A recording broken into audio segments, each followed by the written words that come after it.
Bueno, yo trabajo en una institución que se llama Instituto Hospital del Mar de Investigaciones Médicas, aquí en Barcelona, que nos dedicamos a hacer investigación con diferentes sustancias, tanto de efectos agudos, de cómo afectan las sustancias en el organismo, como de efectos a largo plazo en consumidores de las sustancias que sean. Y también compagino mi actividad profesional con una fundación holandesa que se llama ICERS, que es algo así como el Centro Internacional para la Educación, la Investigación y el Servicio de los Etnobotánicos. Bueno, la idea de ICERS es tratar de integrar el conocimiento médico occidental con el conocimiento chamánico de culturas que utilizan este tipo de plantas desde hace tiempos inmemoriales. Voy a hacer un popurrí de las últimas, como decía también Juan Carlos, pues uno no sabe muy bien de qué hablar otra vez en el Spannabis después de un año tras otro viniendo. Entonces he optado por hacer un popurrí de los 3 últimos años, de lo que he contado en los 3 últimos años, pero actualizando la información. Digamos que va a haber como 3 partes, serán 3 mini ponencias que englobarán, que darán forma a la ponencia global. Y voy a empezar haciendo una especie de análisis o de radiografía de la situación sociopolítica en España con relación al cannabis. Si os fijáis, pues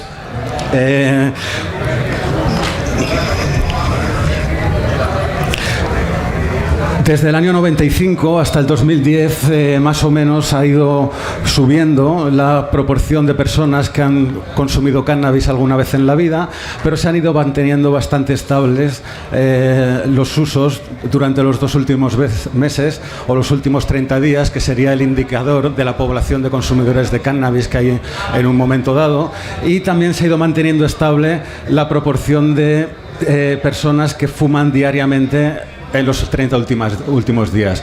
Es decir, estamos hablando de un 2% de la población española. Un 2% de la población española no es una población nada despreciable. Estamos hablando de una cantidad de gente que ya da pie a pensar que quizás pues no son enfermos ni son viciosos, sino que a lo mejor pues es gente que tiene una serie de hábitos que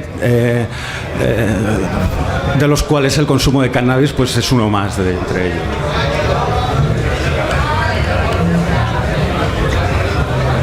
Si nos fijamos, además, dentro de las franjas de edades en las que se condensan o concentran los consumos, vemos que principalmente lo consumen hombres, como todas las drogas. El uso de drogas es más prevalente en hombres que en mujeres. También se concentra en la franja de edad de los 15 a los 24 años. Esto es también habitual para todas las drogas.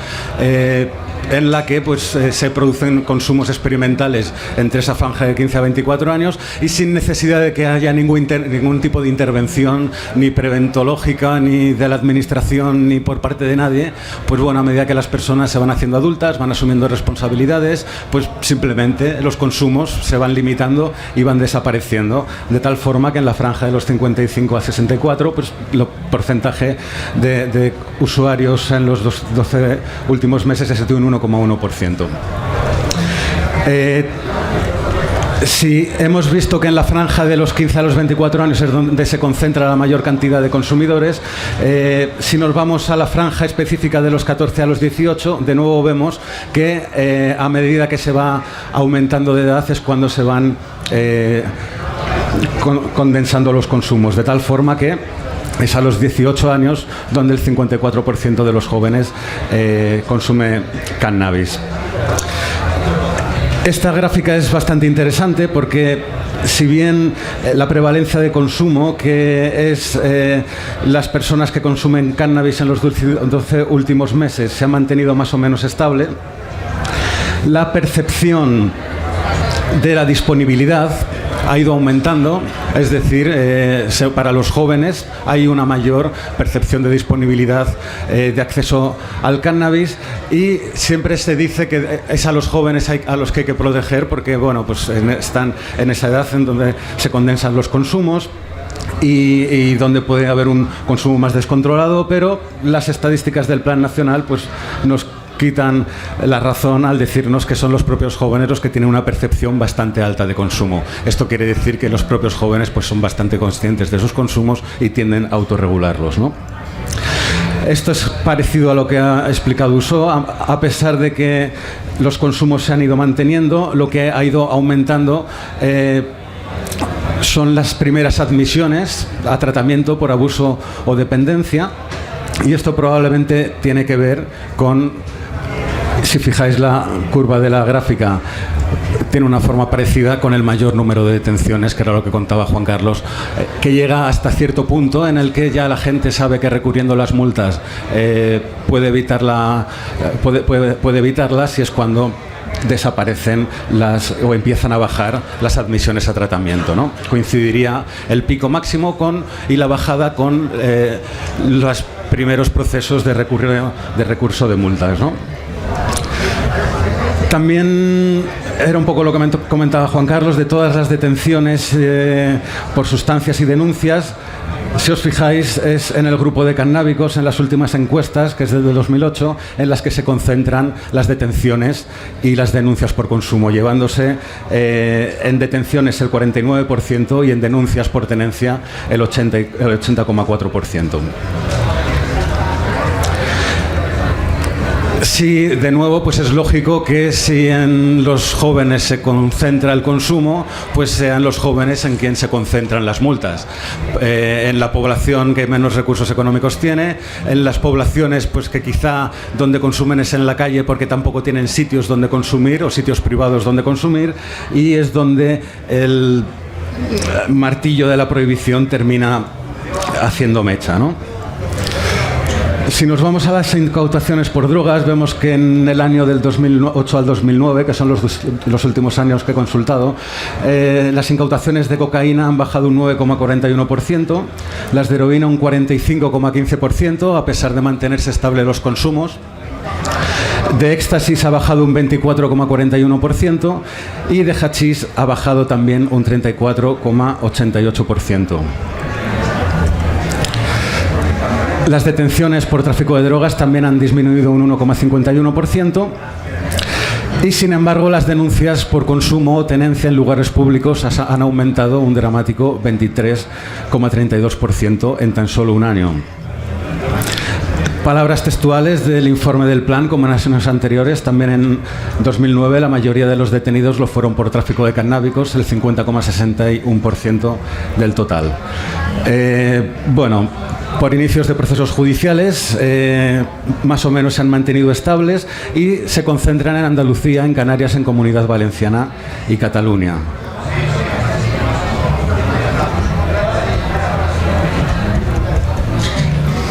En cuanto a denuncias y detenidos, pues como digo, se concentra en Andalucía. Valencia, en cuanto a denuncias, es la segunda comunidad autónoma. Madrid es la tercera, son los que cargarían con la mayor parte de denuncias por tenencia ilícita de drogas.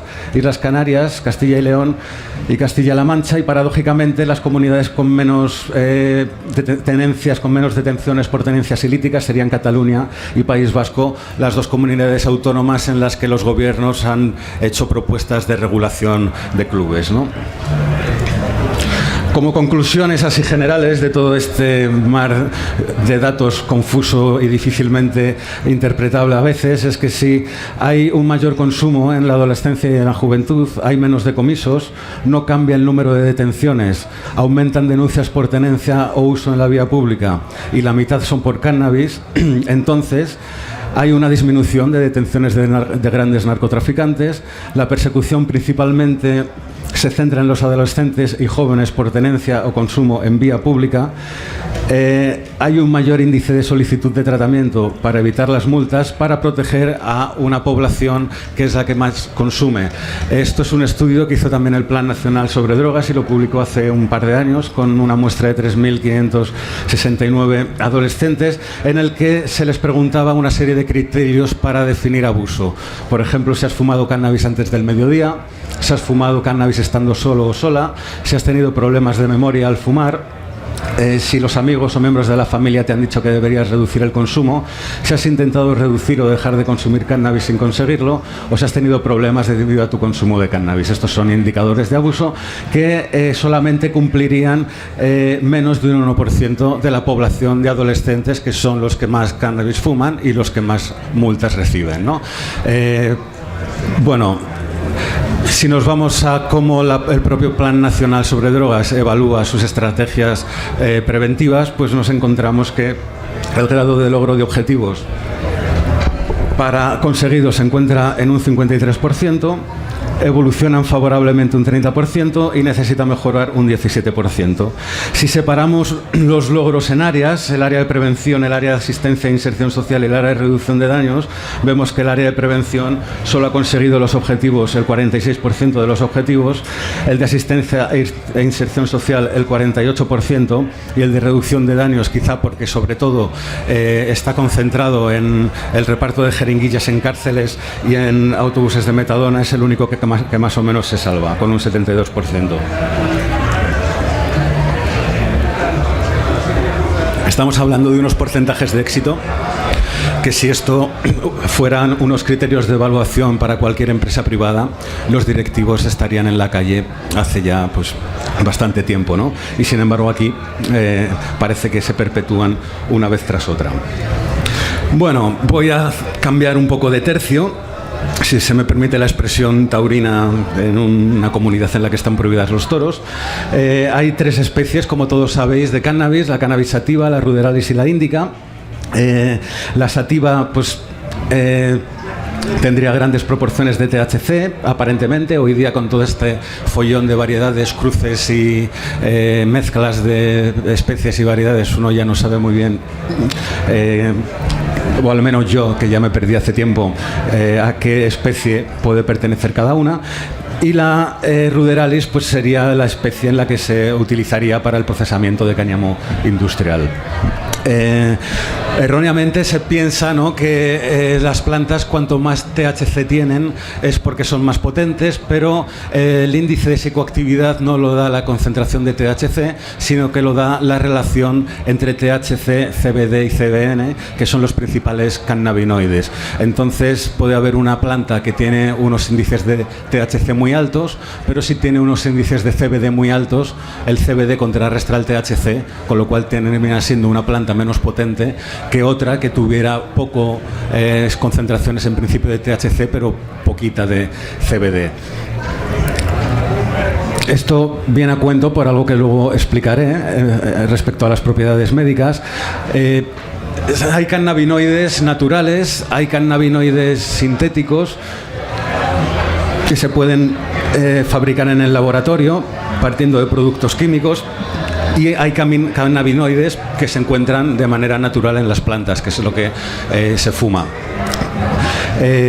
Precisamente porque tenemos sustancias químicas muy parecidas al THC, que son principalmente la anandamida y el 2-AG, estas cannabinoides endógenos sirven para modular ciertas funciones fisiológicas de nuestro organismo, como el apetito, el estado de ánimo o disfrute estético, y otra serie de funciones psicológicas y fisiológicas. Es porque dentro de nuestro organismo están estas sustancias que se unen a lo que se llaman receptores CB1, que son unas proteínas, y en condiciones normales, en estado fisiológico normal, estos receptores están jugando continuamente con estas moléculas, con otras que tenemos, de tal forma que cuando se ingiere cannabinoides exógenos, que pueden ser bien de origen vegetal, bien de origen sintético, se activan de una manera más intensa estos receptores, dando lugar a la experiencia cannábica tal y como la conocemos. Hay 2 tipos de receptores cannábicos. El primero es el CB1 y el otro es el CB2. El CB1 lo he puesto en color azul clarito. Bueno, no lo he puesto, ya venía puesto de fábrica en la diapositiva que me bajó de internet. Como veis, se localiza sobre todo en el sistema nervioso, en cerebro, un poco también en garganta, y los receptores CB2 se localizan sobre todo en sistema inmunitario. Esto Es interesante porque en función de las plantas que se consuman y de las variedades habrá más activación en el sistema nervioso o en el sistema inmunitario y permitirá para modular diferentes funciones tanto de uno como de otros sistemas. El hecho de que, como veáis, los receptores cannabinoides estén tan repartidos, siempre se habla de que el cannabis es como una especie de panacea. No se conoce ninguna panacea, pero sí que el cannabis se le puede aproximar en el sentido de que sirve para curar o para tratar muchas enfermedades. No cura ninguna, pero trata muchas, y eso es debido a que los receptores cannabinoides están muy repartidos por todo el organismo, y al estar repartidos por todo el organismo se actúa a la vez en diferentes sistemas u órganos. El THC, siempre se hace la analogía de la cerradura con la llave, ¿no? De que el THC sería el neurotransmisor, la cerradura, que tendría que entrar en el receptor, la llave tendría que entrar en el receptor, en la cerradura, para operar sus efectos. Bueno, la analogía más cercana sería la del guante y la mano, ¿no? En el que la mano necesita entrar en el guante para ajustarse.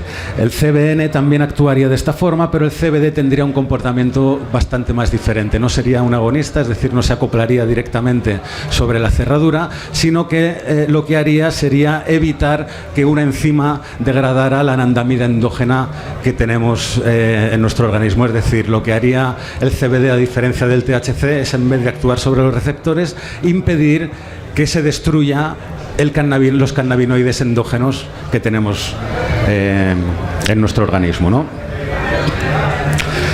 Bueno, los cannabinoides en medicina tienen muchas potencialidades. La principal es para el control del dolor.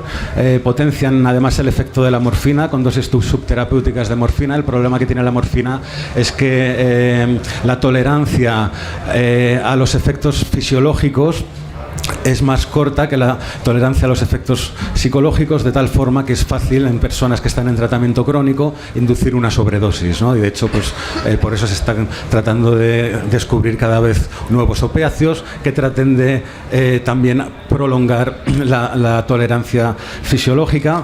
Pero lo que ocurre es que el cannabis, en sinergia con la morfina, cuando se combinan, actúan en sinergia de tal forma que se necesitan pocas cantidades de morfina para conseguir, en combinación con cannabis, los mismos efectos que se conseguiría con una dosis alta de morfina, ¿no? Esto es algo que se está investigando mucho. El sistema cannabinoide y el sistema endógeno opioide están muy interrelacionados. Entonces, y hoy día, cada vez en los hospitales, sobre todo en los que se hacen ensayos clínicos con cannabinoides, se trata de combinar estas dos sustancias para buscar los efectos sinérgicos, sobre todo en enfermos oncológicos con dolor neuropático y en postoperatorio.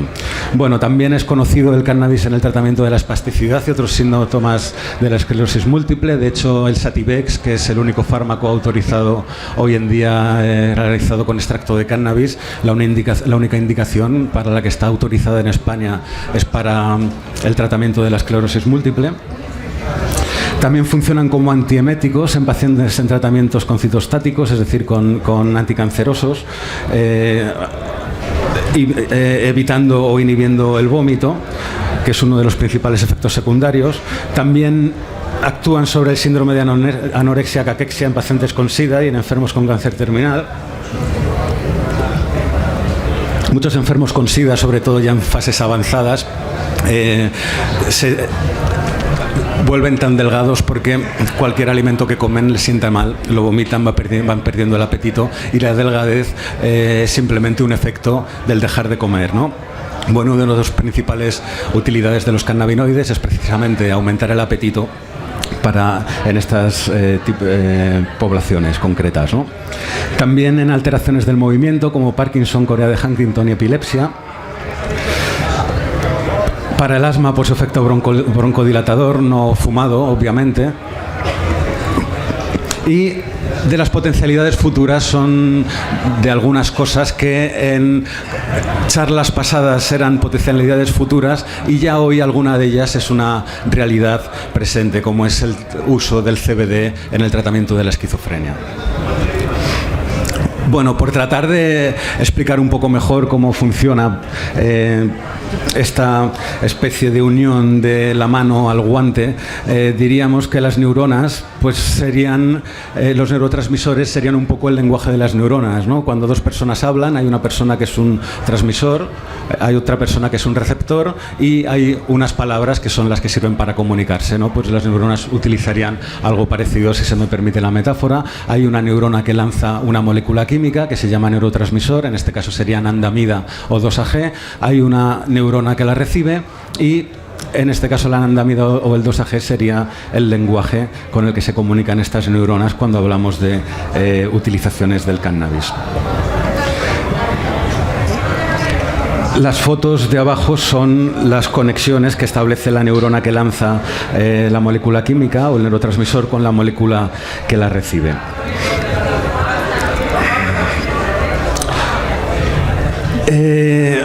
Aunque está en inglés se entiende bastante bien. En rojo está la expresión de CB1. Como veis, los receptores CB1 son receptores que se encuentran localizados sobre todo en la corteza prefrontal. La corteza prefrontal es el área de nuestro cerebro evolucionado, más filogenéticamente más evolucionado, con relación a nuestros primates, primos primates, que serían los chimpancés y los bonobos. Pues el porcentaje de corteza prefrontal es como 50 o 60 veces más mayor y más arrugado. El arrugue del cerebro es para que con estos pliegues no se necesite tener más volumen para condensar la materia gris.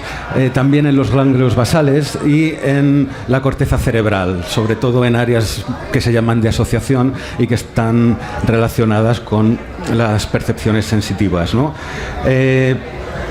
También hay alta densidad de receptor en una estructura llamada hipocampo, que está relacionada con los procesos de memoria, y en una estructura llamada amígdala, que está relacionada con el enfrentarse en la vida cotidiana con experiencias potencialmente amenazantes. Sería algo así como la memoria emocional.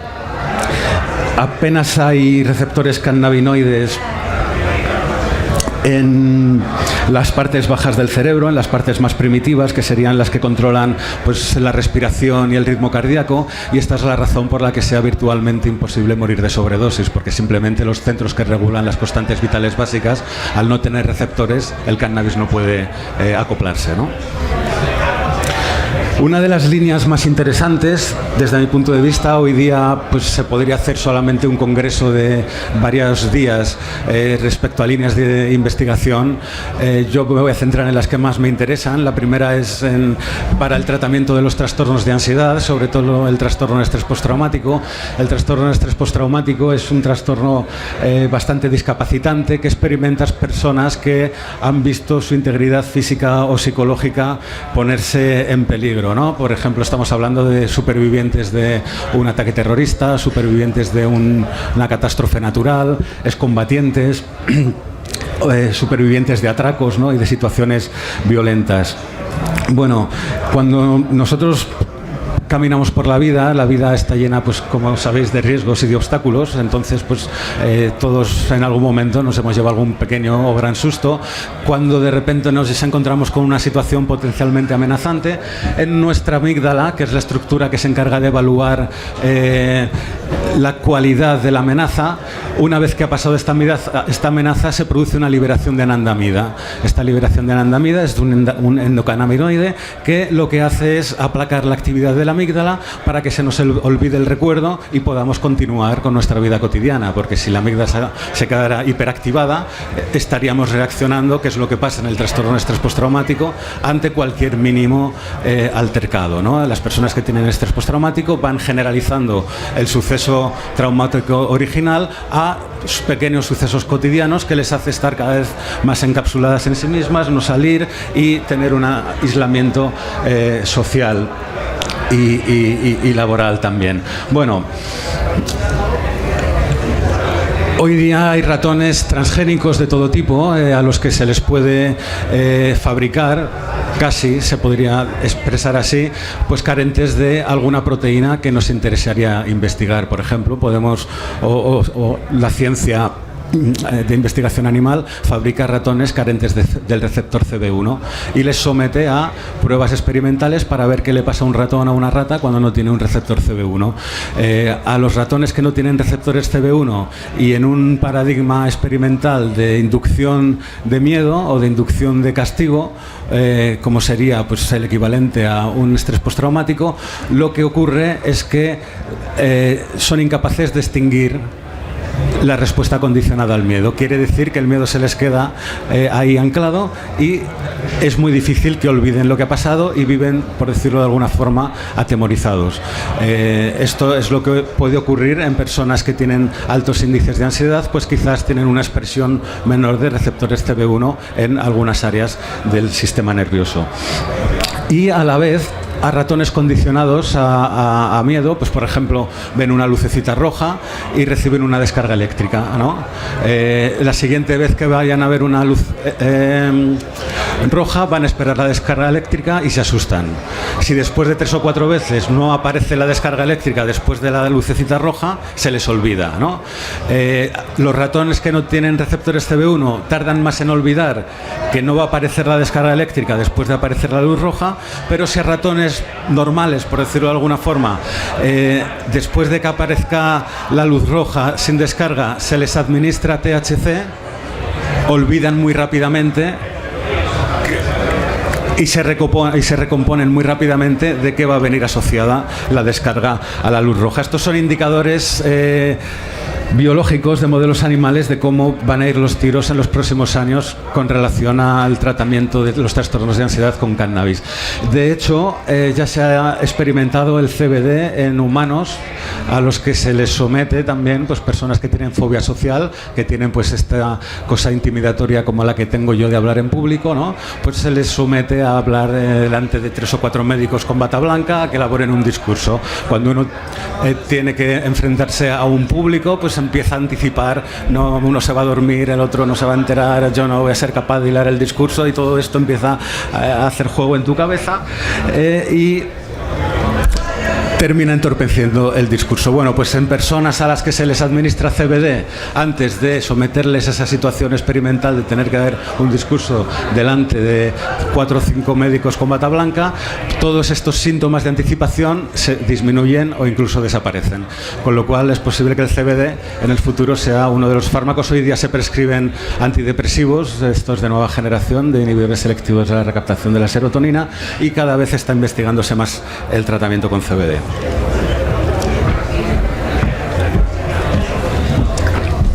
Bueno, creo que no lo he explicado, pero bueno, me toca ahora. También se ha dicho siempre, o se ha especulado siempre sobre las relaciones que hay entre depresión y consumo de cannabis, ¿no? Si el consumo de cannabis puede generar depresión a largo plazo, o si las personas que tienen depresión pues precisamente fuman como forma de automedicación. Siempre estas relaciones han estado bastante han tenido bastante controversia, o incluso si el uso de cannabis puede tener alguna utilización o alguna aplicación en trastornos afectivos o en depresión. Bueno, en un estudio publicado hace pocos meses, en una muestra de adolescentes de miles, ¿no? Creo que era de Holanda, se encontró que aquellos que tenían lo que se llama un alelo corto de un gen, que es el gen que expresa serotonina. La serotonina es un neurotransmisor que está en nuestro sistema nervioso y que regula el estado de ánimo. Pues aquellos que tenían lo que se llama una versión corta de este gen eran más proclives a desarrollar depresión. Es decir, que adolescentes que carecían de este gen concreto en el futuro era probable que desarrollaran depresión, pero no los adolescentes que tenían los 2 alelos del gen. Bueno, esto es algo complicado de explicar. Este alelo lo que expresa es si esto es la neurona que lanza neurotransmisores y la neurona de abajo es la que las recibe. Para que el sistema se encuentre en homeostasis y se mantenga en equilibrio, hay una especie de bomba que hace que recicle la serotonina que sobra, de tal forma que el sistema se encuentre en equilibrio. Bueno, la carencia de este gen lo que hace, o de este alelo del gen, lo que hace es que haya una menor reducción de estas válvulas de reciclaje, con lo cual impide que haya una homeostasis regular del organismo y por eso las personas que carecen de este gen son más proclives a padecer depresión, y este problema se puede agravar si se añade el consumo de cannabis.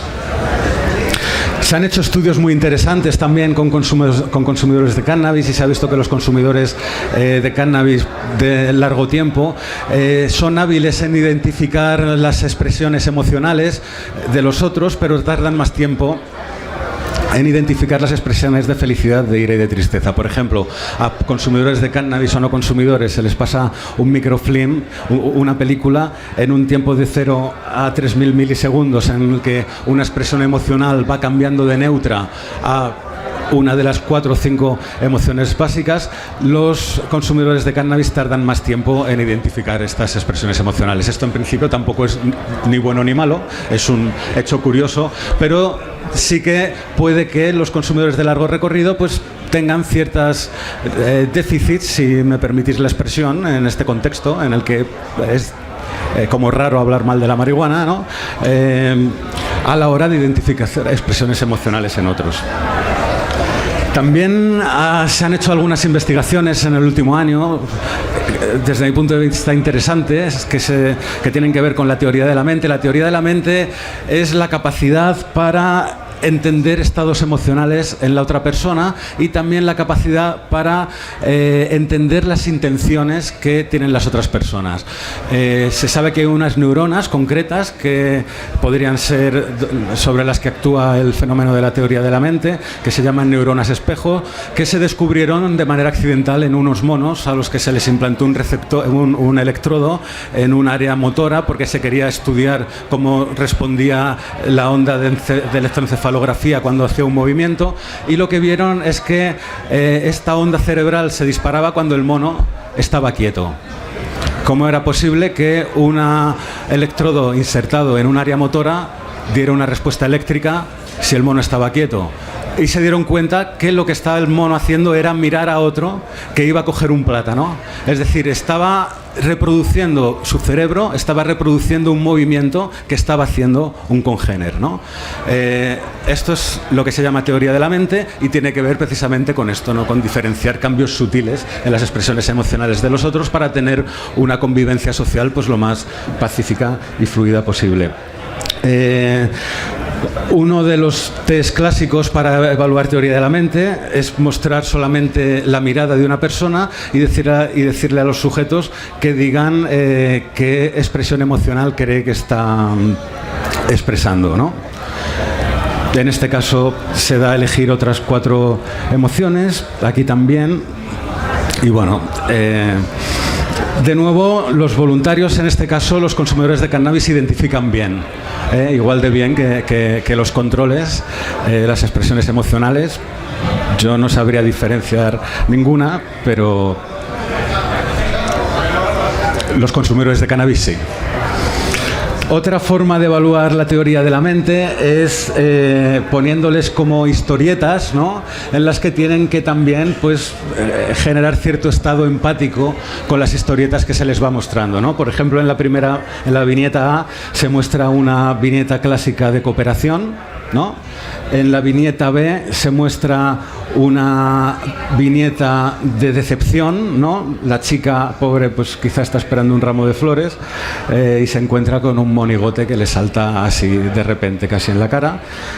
La tercera es una mezcla de cooperación y decepción, en la que hay 2 personas, aparece una tercera, ¿no? Que parece que entre los 3 pues van a conseguir un objetivo, y lo que hacen es aliarse 2 para dejar al tercero tirado, ¿no?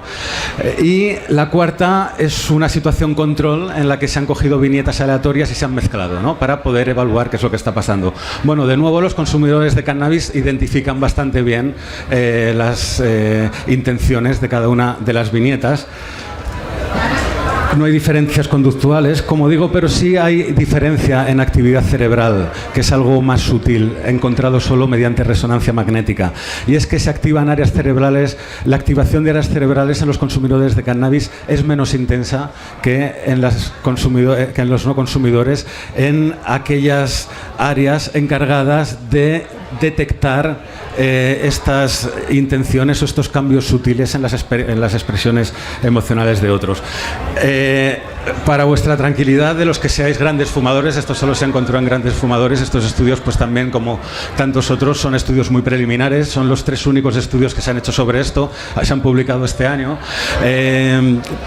con pocos sujetos y probablemente están bastante cargados de sesgos, ¿no? Por ejemplo, en uno de los estudios el grupo de cannabis estaba compuesto principalmente por hombres y el de control por mujeres, y sabemos que los hombres y las mujeres ya de por sí tienen una diferencia a la hora de expresar o de determinar sus expresiones emocionales. En el estudio de las viñetas donde se han encontrado estas diferencias, pues también el grupo de cannabis no estaba del todo bien emparejado con el grupo de control. Todas estas investigaciones tienen algunos sesgos, pero bueno, como tenía que contar cosas novedosas, pues os he contado lo último que se ha publicado al respecto y luego le podéis hacer el caso que queráis.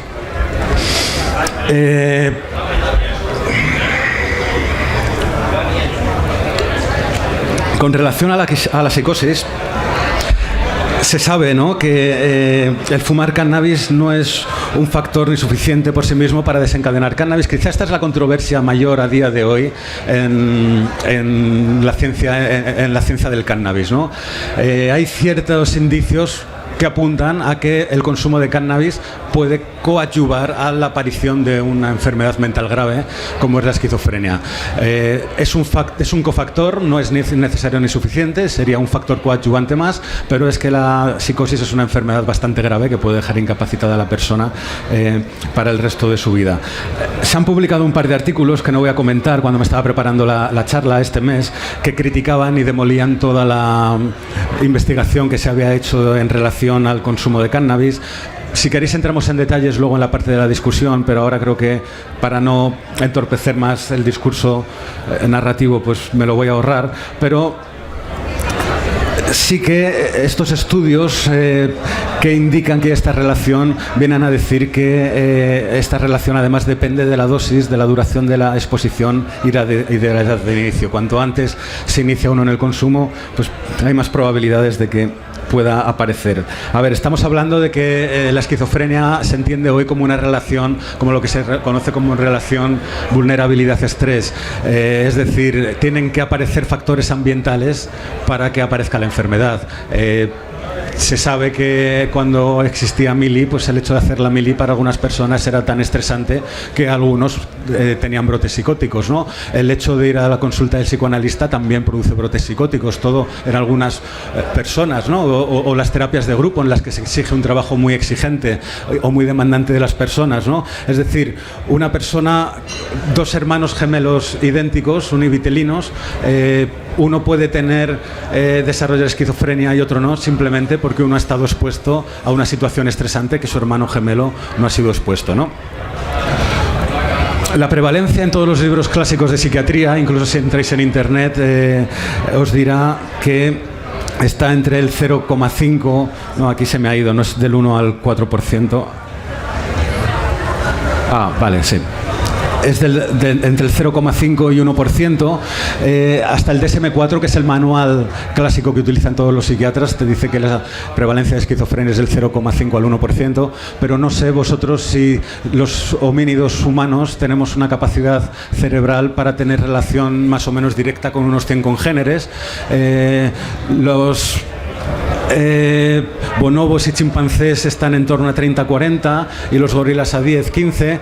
Las ballenas tienen una complejidad cerebral más alta que los chimpancés y que los bonobos. Algunas especies de ballenas es casi más parecida a la nuestra. Quiero decir que todo el mundo puede tener en su cabeza 100 personas, ¿no? Y seguro que alguno dentro de esas 100 personas conoce a un esquizofrénico.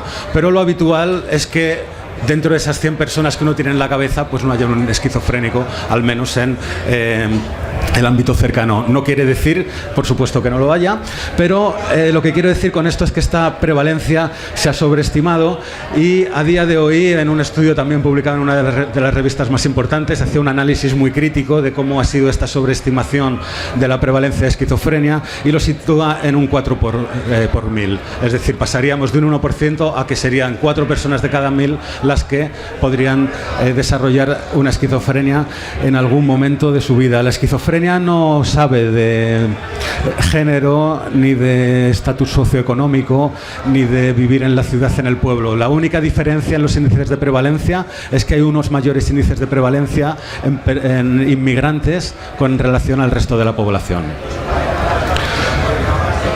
Se sabe también que, o los estudios clásicos vienen a decir que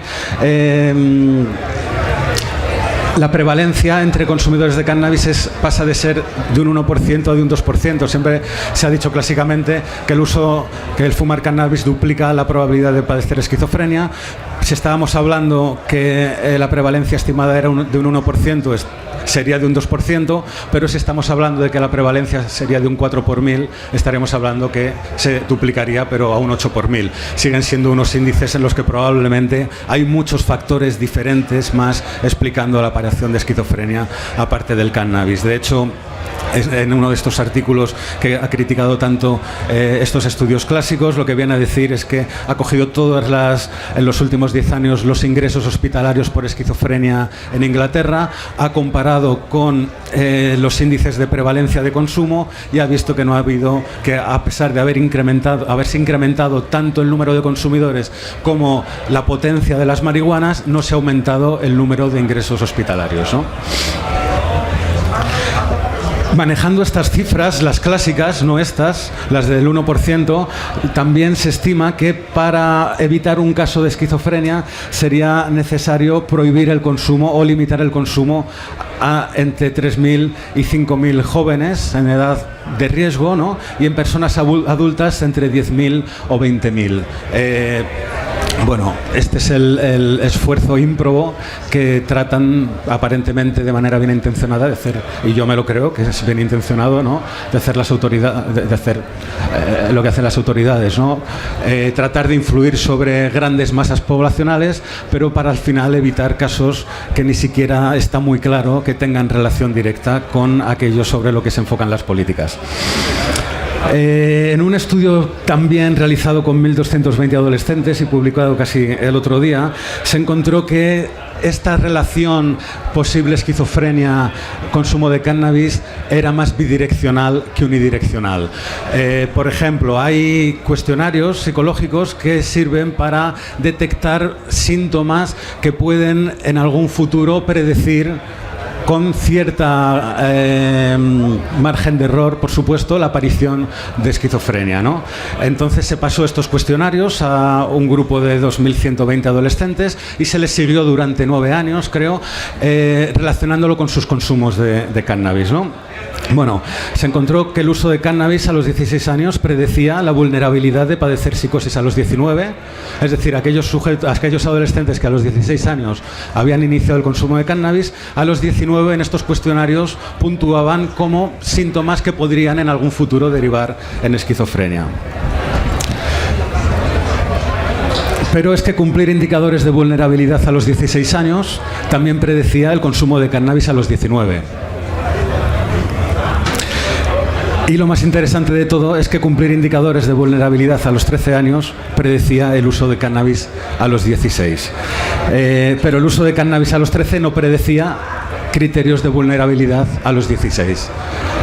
Bueno, son cifras quizá un poco complejas, pero son muy ilustrativas, creo, con relación a esta bidireccionalidad que se produce a veces entre consumo de cannabis y esquizofrenia.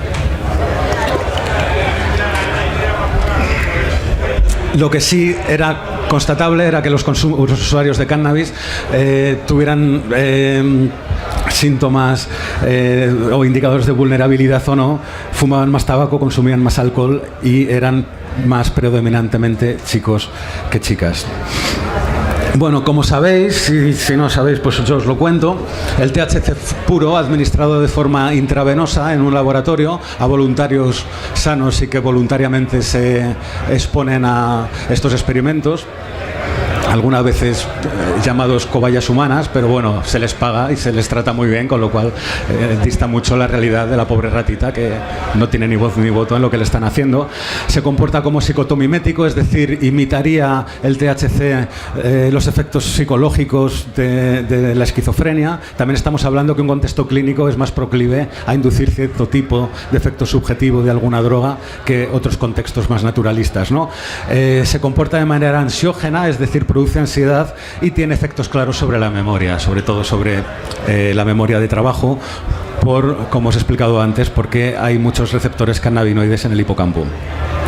Sin embargo, el CBD se comporta como antipsicótico, como ansiolítico, es decir, reduce la ansiedad y además no tiene efectos sobre la memoria. Y además de los efectos conductuales ser opuestos, son diferentes también en las mismas áreas cerebrales, es decir, el THC y el CBD actúa sobre las mismas áreas cerebrales, pero de manera opuesta. Estos efectos antipsicóticos también se han visto porque a estos voluntarios que se les inyecta THC intravenoso y desarrollan estos síntomas psicóticos, si se les trata previamente con CBD, se les da una capsulita de 300 miligramos de CBD y después se les inyecta los 15 miligramos de THC puro, no aparecen los efectos psicotomiméticos, ansiogénicos y sobre la memoria del THC. De hecho, en un estudio en el que se rastreó a un alto grupo de consumidores de cannabis y se les cortó el pelo, cada centímetro de pelo se puede detectar cualquier consumo de sustancias en el último mes, también tóxicos que están en el medio ambiente. Se vio que aquellos consumidores que fumaban cannabis con altos contenidos de CBD, y esto se sabía porque en el pelo había más contenido de CBD, tenían menos síntomas parecidos a la psicosis que aquellos consumidores en los que se les había detectado altos niveles de THC, ¿no? De ahí que se entienda, poniendo todos estos datos en su conjunto, que el CBD pueda comportarse como un buen antipsicótico. Hay algunas evidencias preclínicas en investigación animal. Por ejemplo, el CBD reduce en ratas la conducta estereotipada inducida por apomorfina, con la misma eficacia que el haloperidol. La utilización de apomorfina sería un fármaco modelo para inducir síntomas parecidos a la psicosis, porque actúa sobre receptores dopaminérgicos, que son con los que se relaciona la esquizofrenia, pero no produce catalepsia, que es uno de los efectos clásicos del haloperidol y de los antipsicóticos clásicos, incluso a dosis altas, el CBD. También en un modelo de psicosis con ketamina, el CBD se comporta igual que la clozapina como antipsicótico, pero de nuevo sin los efectos secundarios de los antipsicóticos clásicos. La clozapina es un antipsicótico de nueva generación, actúa sobre diferentes sistemas neurotransmisores a la vez. No sé, voy a pasar un poco por encima de esto y me iré a... Bueno, también es capaz de revertir un proceso que en un paradigma experimental que se llama rivalidad binocular, pues los esquizofrénicos manifiestan. El CBD en voluntarios normales revertiría este efecto inducido por nabilona, que es un cannabinoide sintético. También sobre un potencial evocado, me lo voy a pasar un poco por encima. ¿Y qué evidencias clínicas hay? Bueno, la primera evidencia clínica con pacientes es una paciente de 19 años con esquizofrenia que recibió dosis escaladas de hasta 1.500 miligramos día de CBD durante 4 semanas, mejorando su sintomatología y observándose un empeoramiento tras su interrupción. Es decir, a medida que iba tomando CBD en dosis progresivamente más altas, los síntomas reducían. En el momento en que se interrumpe el tratamiento, los síntomas emergen, ¿no? También 6 pacientes. El Parkinson es una enfermedad que es degenerativa del sistema dopaminérgico, con lo cual muchos enfermos de Parkinson terminan desarrollando también síntomas psicóticos. Bueno, pues a un grupo de 6 pacientes tratados con Parkinson y con síntomas psicóticos tratados con CBD, se encontró también un descenso significativo en la sintomatología sin que aparecieran efectos secundarios ni empeoraran las funciones motoras. Esto es el estudio clínico más consistente que se publicó el año pasado. sobre los efectos antipsicóticos del CBD. Esto es algo muy nuevo, os he contado lo último de lo último porque es cuando se ha publicado. Había pruebas experimentales en investigación animal desde hace 5 o 6 años, pero esto es relativamente reciente. Espero que en futuros años pues esta información pueda ampliarse con nuevos ensayos, ¿no? Con nuevos estudios.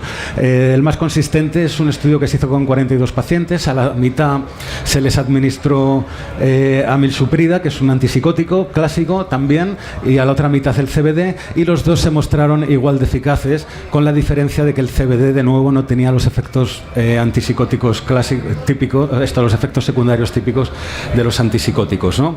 Y además estos mejoría en los efectos correlacionaba con las concentraciones de anandamida. Antes he explicado que el CBD no actúa acoplándose directamente al receptor CB1, sino que el CBD lo que hace es impedir que la molécula que degrada la anandamida natural actúe, de tal forma que haya más concentración de anandamida. Se fría, si se me permite un poco la expresión, una forma como más natural de ingerir cannabis, ¿no? Hoy más indirecta, ¿no? Es una palabra que tampoco me gusta mucho, pero bueno, para tratar de hacerme entender, ¿no? Diríamos entonces, ¿no?, que la planta, si asumimos la postura tajante extremista que puede producir esquizofrenia, pues diríamos que tiene el remedio y la enfermedad en la misma planta, ¿no? Es decir, tendría esta mayor probabilidad de inducir trastornos mentales, pero también tendría la posibilidad de tratarlos, ¿no?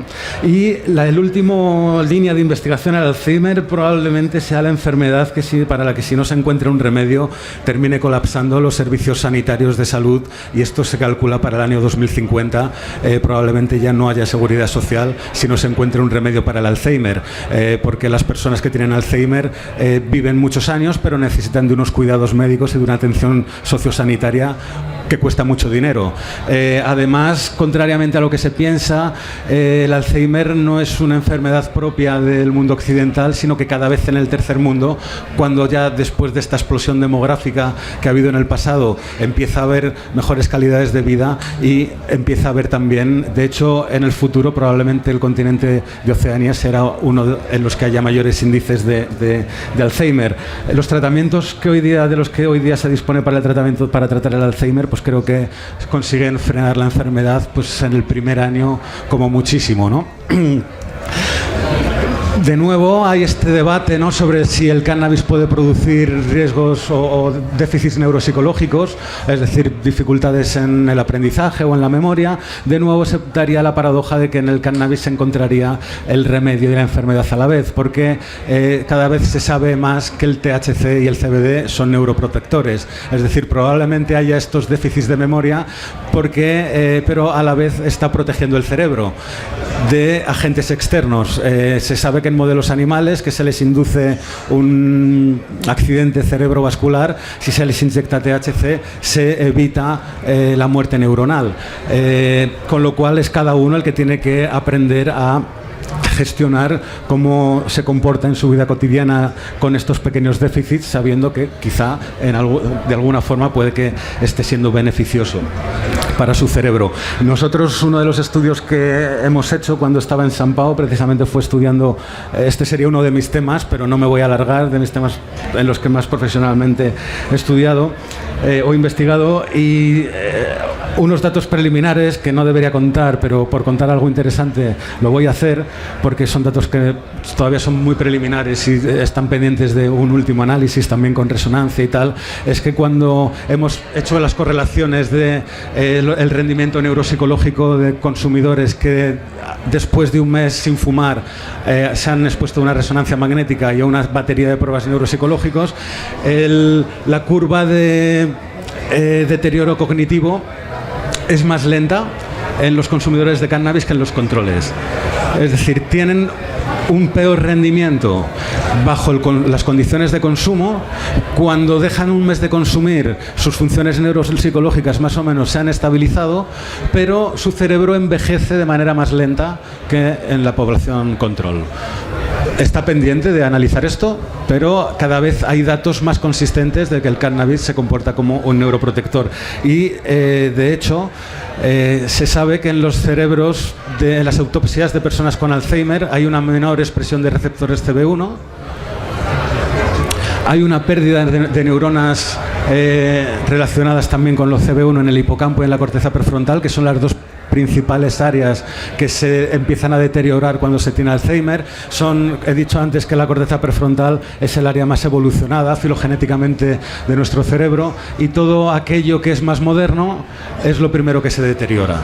Por eso las personas que tienen Alzheimer, lo primero que se deteriora son las áreas más evolucionadas. Como suelen ser personas mayores, que su vida cotidiana está muy rutinarizada y muy ya consistente en hábitos, es muy difícil de detectar la enfermedad, porque la corteza prefrontal solo la ponemos en funcionamiento cuando necesitamos enfrentarnos a demandas muy exigentes del medio, ¿no?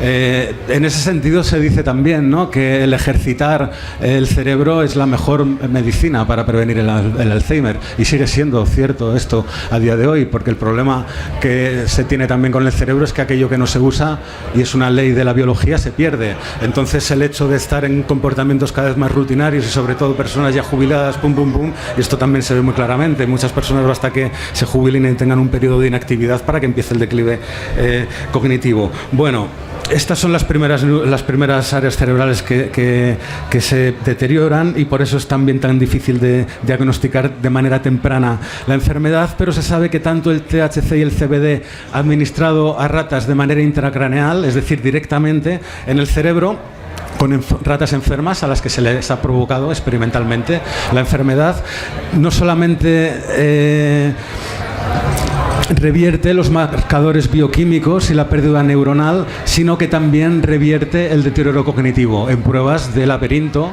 por ejemplo, o de aprendizaje, que hay pruebas también muy sofisticadas para enseñar a las ratitas a hacer cosas, ¿no? Y también evitan la agregación de placas fibrilares, que es la principal causa que se entiende hoy de enfermedad. Toda respuesta agresiva al organismo se acompaña de una respuesta inflamatoria, y esta respuesta inflamatoria hace que se complejice. Los médicos que hablarán luego quizá lo expliquen mejor que yo. Bueno, el cannabis se sabe que también reduce esta respuesta inflamatoria, con lo cual actuaría en las tres patas sobre las que el Alzheimer es especialmente virulento. Y no sé, creo que ya me estoy enrollando mucho. Traía una tercera para tratar de convenceros de que el cannabis pues no cumple el criterio de droga de abuso de otras drogas, si entendemos como droga de abuso lo que se entiende hoy en neurociencia, que son aquellas sustancias que actúan sobre el sistema dopaminérgico de recompensa.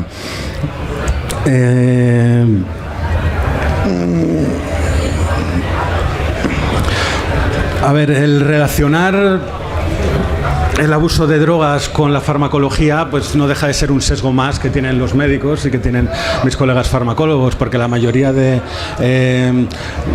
si hablamos al menos de sustancias que no producen dependencia fisiológica, y en aquellas sustancias que producen dependencia fisiológica, como son los opiáceos y en el caso concreto de la heroína, pues el síndrome de abstinencia tampoco es exageradamente alarmante. Probablemente es la construcción de hábitos conductuales lo que está detrás de muchas de las adicciones, y es por lo que cuesta tanto erradicarlas. De hecho,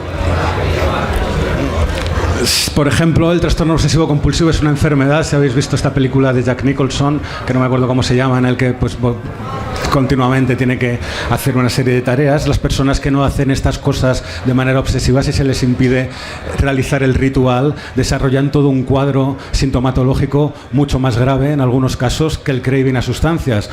Tienen irritabilidad, disconfort, insomnio, ansiedad y depresión. Por ejemplo, el 65% de los jugadores compulsivos, si se les impide jugar, desarrollan insomnio, dolor de cabeza, molestias estomacales y toda una serie de síntomas fisiológicos que son más intensos incluso que los observados en personas a los que se les ha retirado una sustancia.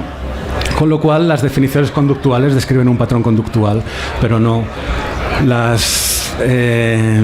¿Por qué hay esta confusión entre farmacología y hábito? Bueno, pues porque las drogas se utilizan asiduamente, y porque se utilizan asiduamente es fácil hacer la relación que si no tienes droga no puedes pasar sin ella.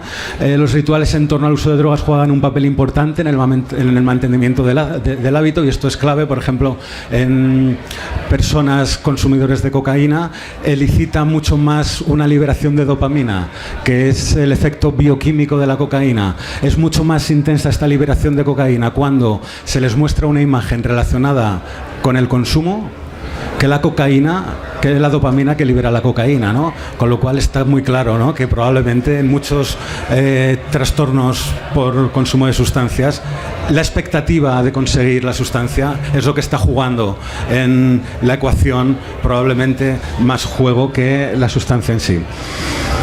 Bueno, si el potencial adictivo predijera la tasa de continuidad, pues no se encontrarán las tasas que encontramos.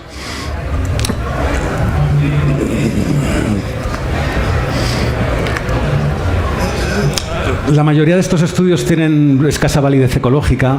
Hay un estudio muy interesante que se llama Rat Park, ¿no?, en el que a ratas que se encuentran en las jaulas clásicas se les daba la opción de beber morfina o de beber agua con sal y preferían beber morfina. Se les habituaba a la morfina, luego se les separaba, a unas ratas se las dejaba en estas mismas jaulas y a otras ratas se les metía en lo que los investigadores llamaron Rat Park, que es como una especie de parque de atracciones para ratas, en las que esto es una caricatura, es una cuna para niños, pero lo he cogido porque no encontré una imagen del Rat Park original, en el que trataban de imitar su ecosistema, ¿no? Pues yo que sé, con riachuelos, con arbolitos, con cuevas en las que esconderse. Bueno, aquellas ratas que se les metía en el Rat Park, ellas mismas simplemente iban dejando de preferir la solución con morfina y iban bebiendo la solución solamente con agua.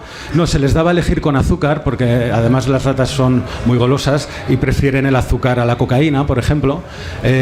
Y cuando se les daba la opción de cambiar a agua normal, pues ellas mismas simplemente iban dejando de consumir morfina y solamente iban a consumirlas cuando les apetecía, pero la mayoría simplemente prefería el otro al agua porque ya tenía otros entretenimientos en su vida cotidiana. Bueno, además, ya por entrar en temas profundos, y voy a cerrar porque viene Fernando detrás, os lo tenéis que creer porque no lo voy a explicar, pero hay una forma de ver la liberación de dopamina en el cerebro con técnicas de neuroimagen y se ha visto, claro, los estudios con investigación animal siempre se inyectan grandes dosis de sustancia, porque lo que uno quiere, un investigador lo que quiere es observar efecto.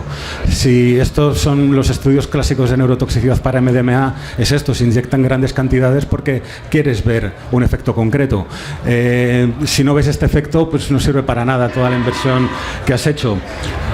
No quiere decir que estos estudios estén invalidados porque se den dosis altas. Obviamente se quiere conocer cuáles son los procesos biológicos subyacentes a estos fenómenos. Bueno, pues cuando a humanos ya por fin, cuando se ha dispuesto de estas técnicas sofisticadas de neuroimagen, se les ha inyectado este trazador que mide la cantidad de receptores dopaminérgicos y se les ha inyectado THC puro o opiáceos, pues no se ha visto actividad del sistema opioide en receptores dopaminérgicos, con lo cual ni el cannabis ni los opiáceos cumplirían con este perfil de droga de abuso implicada en la activación del sistema dopaminérgico de recompensa. Por ejemplo, sí se ha visto que la música, al escuchar música, claramente activa estos sistemas de recompensa y que se activa mucho más que los consumos con cualquier sustancia. Es decir, el escuchar música es una actividad altamente adictiva. Y lo muestran las fotos de neuroimagen. De nuevo, no sé si esto es bueno para la salud o malo, pero es una realidad. Y bueno, no sé, voy a aprovechar un minuto de publicidad porque acabamos de editar un libro sobre psilocibes, que lo hemos puesto a la venta. Es un libro autoeditado, bueno, a un precio lo suficientemente barato para que cualquiera o casi cualquiera se lo pueda comprar y suficientemente caro para que recuperemos la inversión realizada. Bueno, no sé, después de este minuto de publicidad, muchas gracias y si tenéis alguna pregunta, pues serán bienvenidos.